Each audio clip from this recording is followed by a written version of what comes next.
Здравейте, приятели! Трета част на Истина ли предизвикателство. Преди малко се изложих страшно пред родителите й.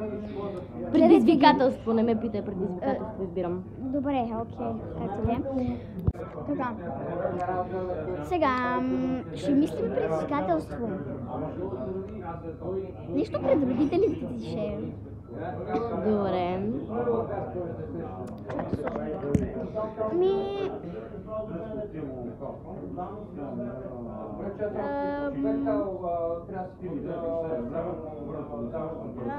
Чакай.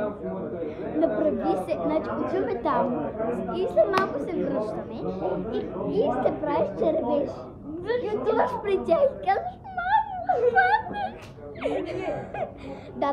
Няма Има шанс. Няма. Аз бих го направила пред моите. Това е невъзможно. Аз бих го направила пред твоите. Няма шанс. Не, има шанс. Баща ми ще ме убие. Защо да те убие? Защото Кики е там. Голяма работа. Аз не мога да се правя, че да ще размия веднага. Дай ми нещо друго, не мога. Не мога да измисля нещо друго, айде. Пак да е пред мама, да. Да се прибия да ких на сила или Не. нещо.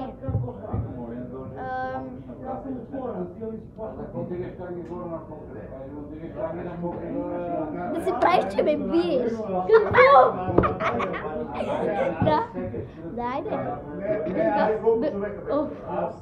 Да, обаче да изглежда, че ме биеш много силно. Е така. Да, айде, отиваме. Чакаме само сервитьора да се махне от там и отиваме. И ще ме бият хора, ще ме измъчват. Ще слабя жаганица. Абе, бига от тук, бе! Амор, te quiero mi amor.